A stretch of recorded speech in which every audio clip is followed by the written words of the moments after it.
Thanks for joining, everybody.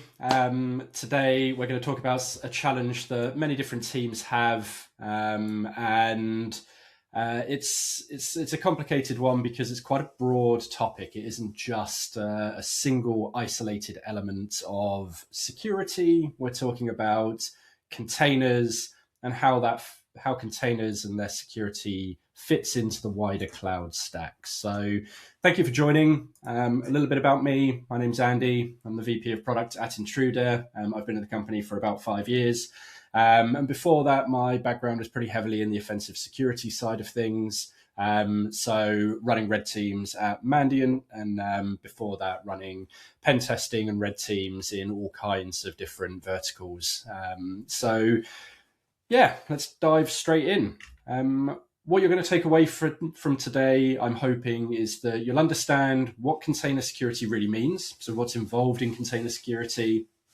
Is container security as easy as it sounds or as difficult as it sounds? We're going to talk about why it matters. We're going to run through some of those real world breaches or vulnerabilities and issues that have occurred within cloud and container security over the recent months. We're going to talk about where your risk actually lies within that broad scope. And then we're going to take away, hopefully at the end, some key actions for your team on how to secure some of this risk.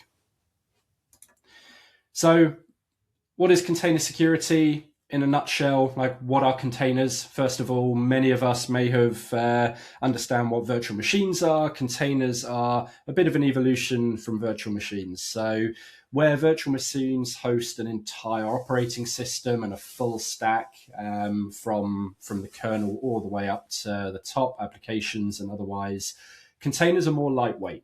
They share the same kernel, the same base system as the host operating system, and they only contain the elements very cut down, very portable, very restricted for the things that are required to run an application or a microservice. What is container security? So container security traditionally has been thought of as just securing that one container, but what we'll go over today is actually making sure that those vulnerabilities that exist within containers don't make their way into the production environment, but also more broadly, all of the different elements that contribute to container security, like where is a container hosted, what are the configurations that can happen that can result in a weakness or an exposure being introduced into those environments. Containers obviously don't live in isolation. They're not just something that exists in one place. There's a lot of things that go into container security, and I'll try and touch on as many parts of it as possible. So starting things off, containers really are meant to make things easy. They're meant to make things easy because you can put everything you need for an application, all of your resources, all of the dependencies into a single container, and you can ship that container. Once you've spun it up, you can move that container into different locations and try and make it as highly available as possible. And that does help. That helps with the engineering side of things. That helps people to ship fast and make sure that you don't have to worry about compiling things for every single independent system. Instead, you have an image, a container that you can spin up and run anywhere. But they've also introduced this new layer of complexity, and a lot of teams are still playing catch up around how to handle a lot of that complexity. You've gone from a single monolithic application into potentially hundreds of microservices, containers, and each one of those services could have its own infrastructure, its own stack sitting within those containers.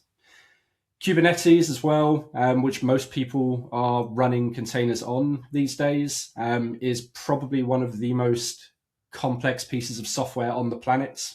Recently, we've had discussions with third parties, and the first thing they asked us at Intruder was, "You're running Kubernetes, like, why? Like, how are you handling that complexity?" And we still have the benefit of being able to port containers and make sure things are highly available, but it is a super complicated piece of software. I would go so far as to say that potentially even the people who originally built Kubernetes don't understand the monolith that it has become in 2026. And then on top of that, we've also got managed services. So Kubernetes is complicated. It is difficult to manage at times, especially if you don't understand all of the different facets of Kubernetes. So this is where cloud providers have stepped in and started to provide managed services, thinking things like Google GCS or Amazon's Elastic Container Service, ECS, and where you can spin up containers in a managed Kubernetes environment. That's nice because you don't have to understand necessarily all of the facets of Kubernetes yourself, but it does introduce a new layer of complexity. You have to understand how each of the individual cloud providers manages those environments, runs your containers, and it introduces new configuration that you need to take care of. Cool. So one of the things that crops up a lot, especially within people when they're trying to shift away from hosting Kubernetes themselves and managing that environment entirely by themselves and leaning on cloud providers, is that they say the cloud's secure by default. Like, I don't need to worry. I don't need to worry because the cloud providers have got it handled for me. Like, that is a dangerous myth. The cloud providers do their part. They have an area of responsibility, which is they secure the underlying infrastructure, they secure the hypervisors, the physical data centers. That's great. But everything you configure inside that infrastructure is entirely your responsibility. Like, Gartner's projected that through 2025 and into 2026, like, the majority of cloud security failures are going to be the customer's fault. That's not pointing fingers. Like, it's still difficult to manage these environments. So this is where the shared responsibility model comes in. Like I say, just because you're running services in the cloud doesn't necessarily mean you're entirely covered. So what actually puts you at risk? Like, what are the things we need to consider and think about when we are running containers in the cloud? So when I mentioned at the beginning, container security isn't just one thing. It's not just one element that you need to handle.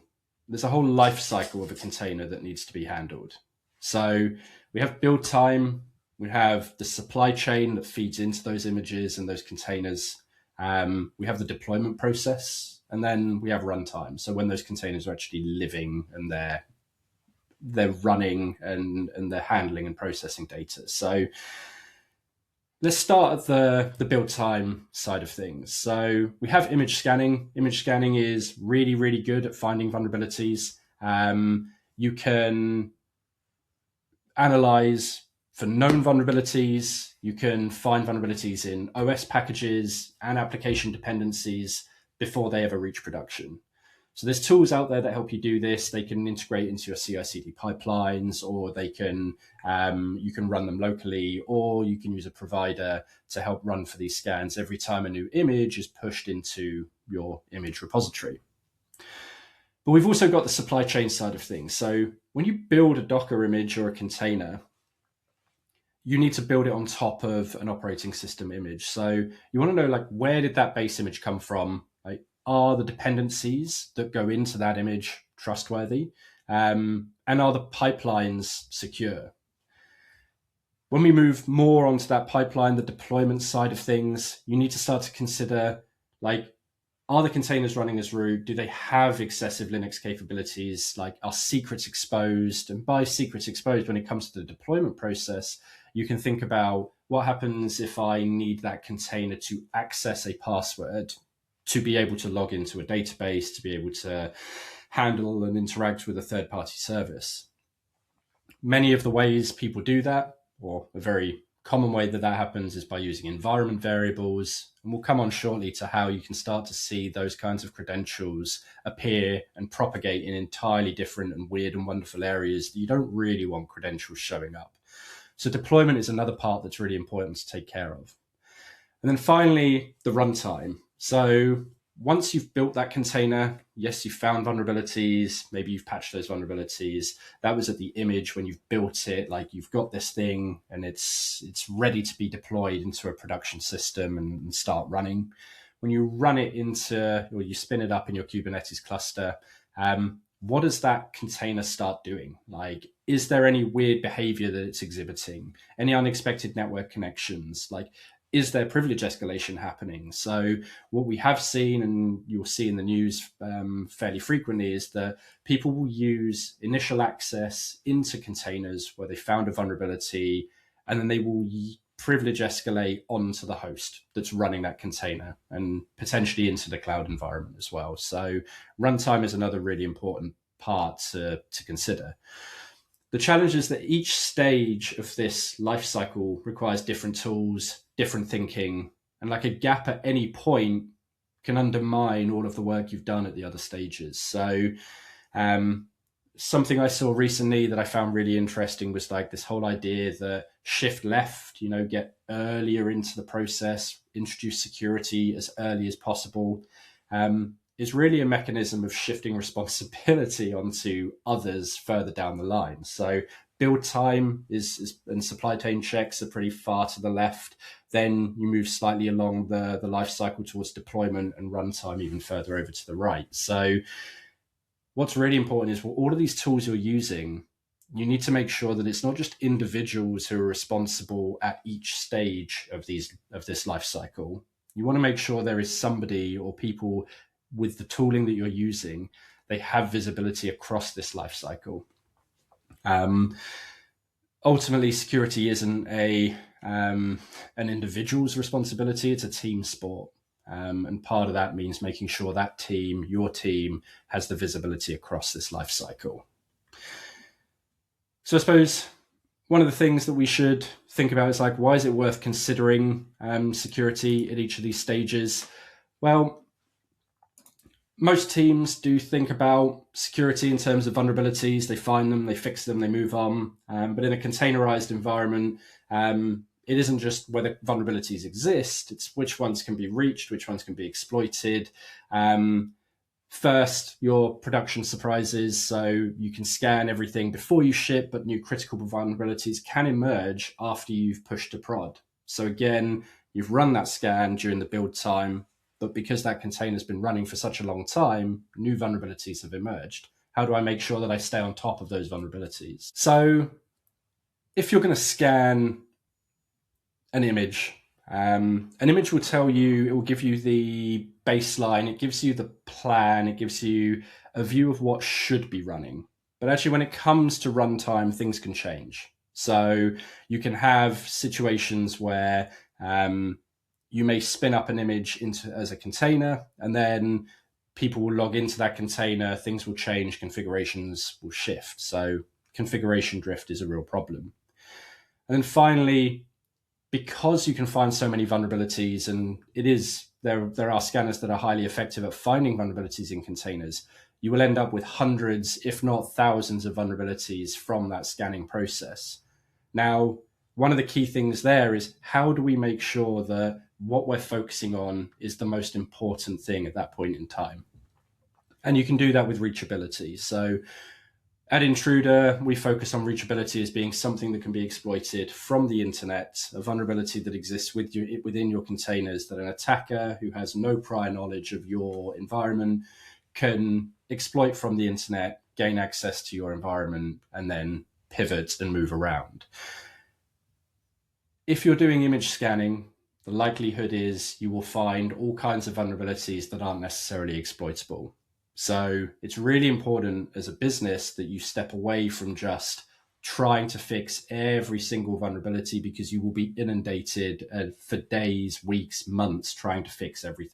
So attacks against container infrastructure comes from two different directions. You can have the compromised or vulnerable dependencies and the compromised or vulnerable build pipelines.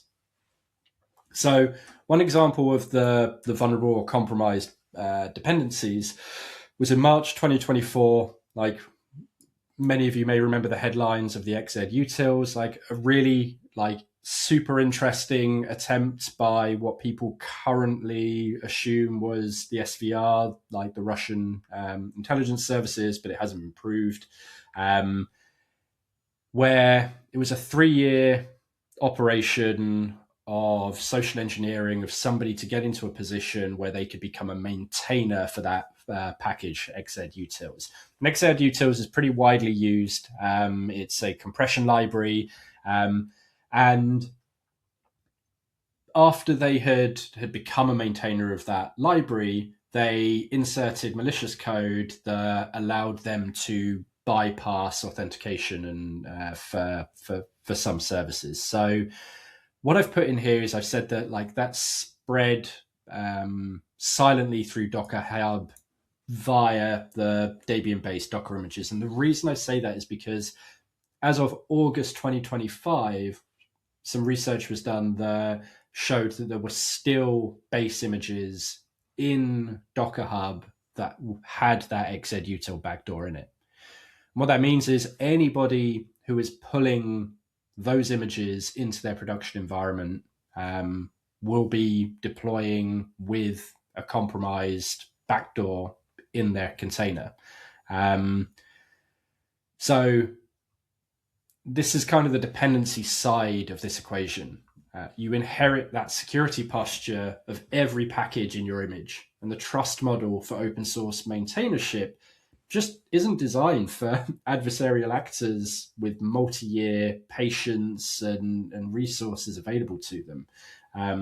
So that was a super interesting piece of, I suppose, history now that tells a really good story around why we need to secure that supply chain. The other side of that comes to, okay, I've cleaned up all of my dependencies. I understand that my dependencies are like my image doesn't have any additional vulnerabilities in it. But as I go to push that image and build it through my CI/CD pipeline and push it into my repository, like, are there weaknesses there that could result in an attacker getting access into my container environment? And we saw this recently. So as of February 2026, there was a whole bunch of news that came out about the HackerBot Claw campaign, built off of OpenClaw, trying to automate vulnerability discovery within CI/CD pipelines, but specifically exploiting GitHub Actions. There was a pull request target trigger, and what happened was, by exploiting that pipeline flaw, this attacker managed to compromise, I believe it was 7 different organizations, one of which was Trivy, which unfortunately and kind of ironically is a security scanner for containers, so trying to find vulnerabilities in containers. What happened off the back of that was they stole personal access token using that CI/CD pipeline. That token had broad permissions. They used it to make that repository private. They deleted a whole bunch of releases from that repository, and then they pushed a malicious VS Code extension to a public marketplace. Now, the thing that's kind of amazing about both of these is that it's like there's no 0 days, there's no like huge weaknesses, there's no 0 days CVEs that have been used in these kind of compromises or these kinds of attacks. Instead, it was misconfigurations from supply chain and build pipeline. Between both of them, we kind of have a pretty clear message. Like, if the dependencies you pull and the pipelines you build with are either vulnerable or compromised, doesn't really matter how secure that container is at runtime, you're still going to end up having a breach. So some kind of cool stuff happening cool from an offensive security side of things, but learnings for us on the defense side of things too. So again, when people think about container security, there's often that deep dive into the individual container, but Kubernetes itself is a pretty big attack surface. Like I say, it's complex. There's a lot of things going on within Kubernetes. Some of the most damaging vulnerabilities exist at this orchestration layer. So a misconfiguration or a misconfigured Kubernetes API server exposed to the internet is one way that you could breach Kubernetes, like overly permissive RBAC roles, a lack of network policies allowing unrestricted pod-to-pod communications. Like, these are the kinds of gaps that attackers exploit in order to breach these environments. One of the vulnerabilities that kind of demonstrates this, you may remember Ingress Nightmare, which was disclosed in March 2025. It's actually a set of 5 different vulnerabilities, but the highest one of which has a 9.8 CVSS score, so a critical vulnerability. And it allowed an unauthenticated remote code execution. So an unauthenticated attacker could execute code by sending a crafted request to the admission controller webhook of Kubernetes. Now, that sounds complicated, but an admission controller webhook is a component of Kubernetes, specifically one package of Kubernetes that determines whether or not a request should be dropped or should continue when it comes to modifying configuration within the environment. So once an attacker successfully exploited this, they could run arbitrary commands from that ingress. And like, one of the really important things, I suppose, to think about here is like, this isn't a single instance. It's not a rare library that very few people use. This was on the Nginx ingress, which is one of the largest or most frequently used packages associated with Kubernetes. It's a component within the Kubernetes ecosystem, and it's used everywhere. So you can see 43% of cloud environments were affected, and over 6,500 clusters were publicly exposed. And what you start to see is there's a consistent pattern of attackers not just targeting the containers themselves, but also starting to target the orchestration layer. So one of the most common security failures in containerized environments is mishandling of secrets. I mentioned earlier that if you start to see secrets, if you use secrets in environment variables, if you use them, even worse, potentially hard-coded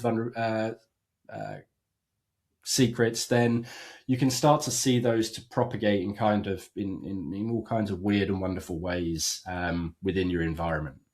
So when I talk about secrets, we're usually thinking things like API keys, database credentials, access tokens, and they very often end up getting baked into container images or being used as environment variables, logged to the standard out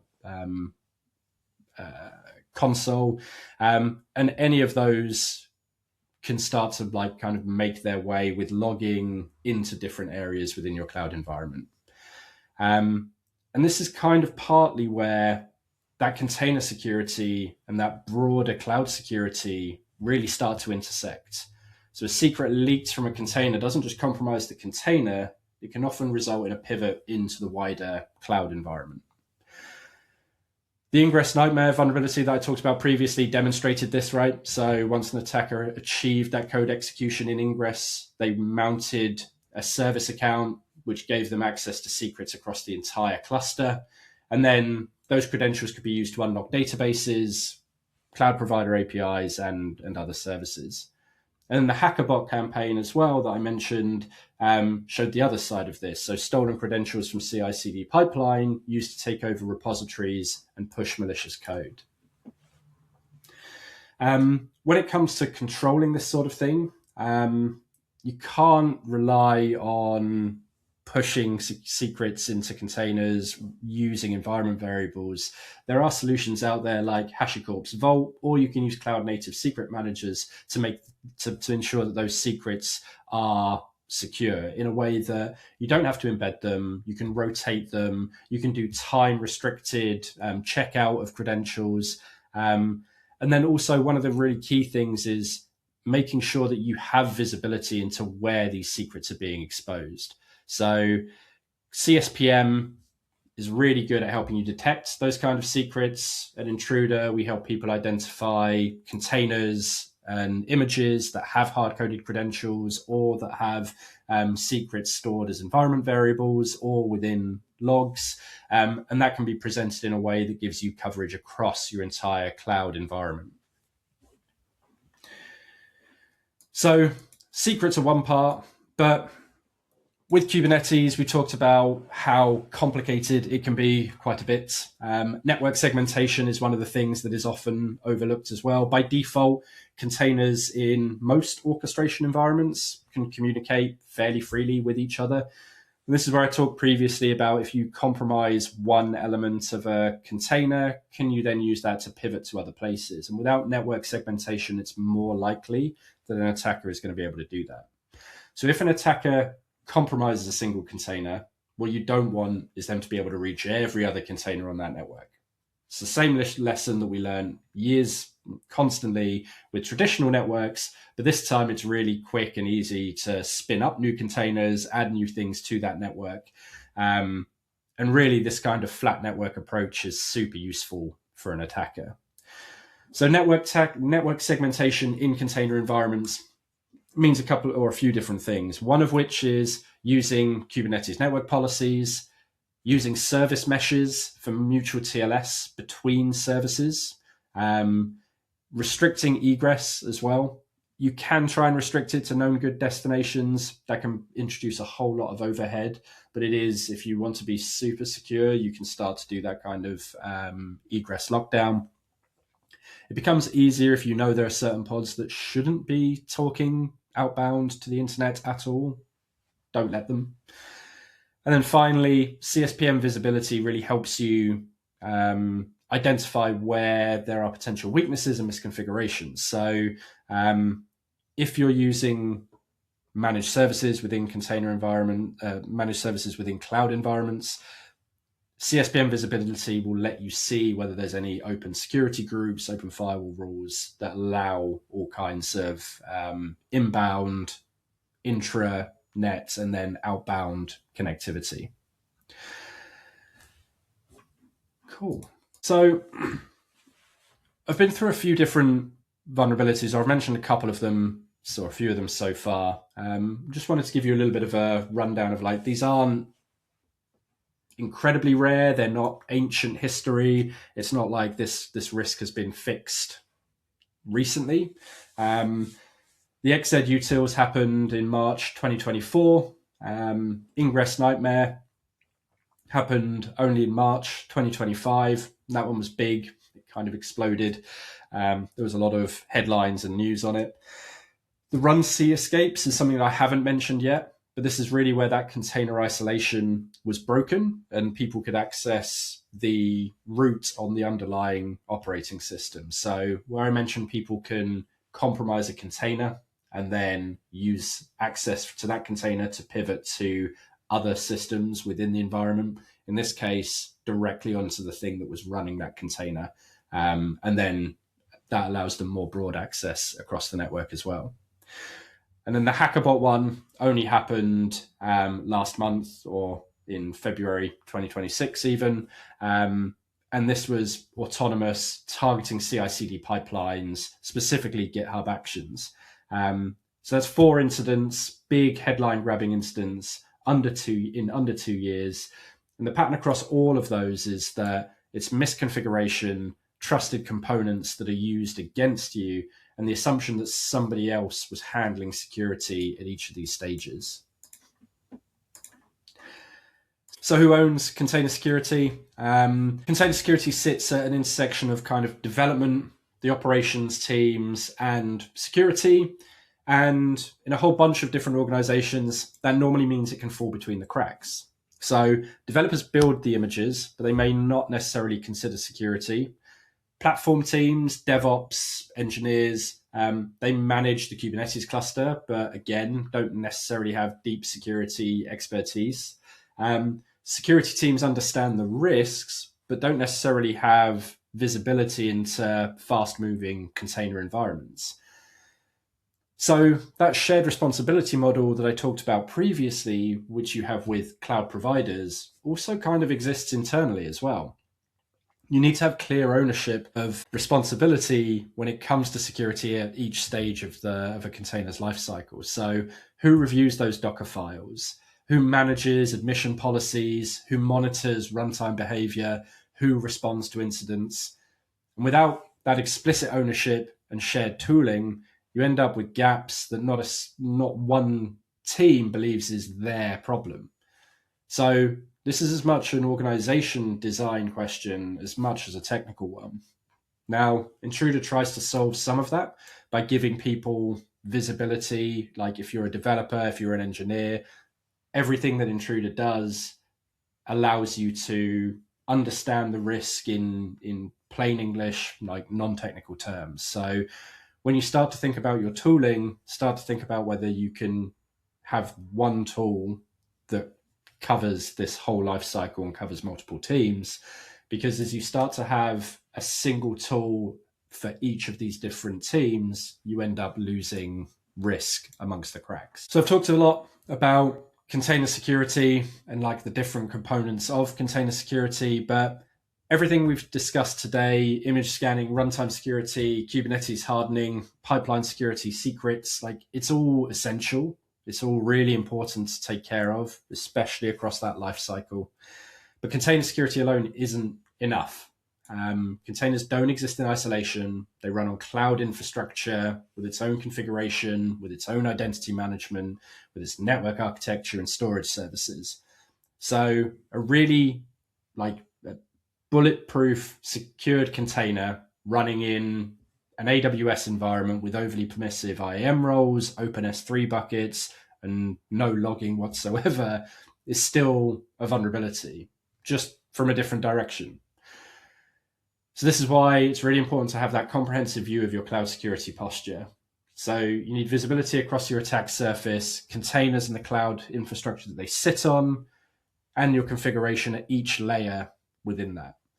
So CSPM can help give you that unified view, detecting open security groups, exposed secrets, misconfigured IAM policies, all alongside those specific container risks. So what can you do with all of this? Well, there's 3 priorities that I want to say with container security, one of which is know what's actually running. So make sure you have a tool that can allow you to see from that build status, like what is actually happening at runtime. Has the attack surface changed? How many services are exposed? What's exposed to the internet?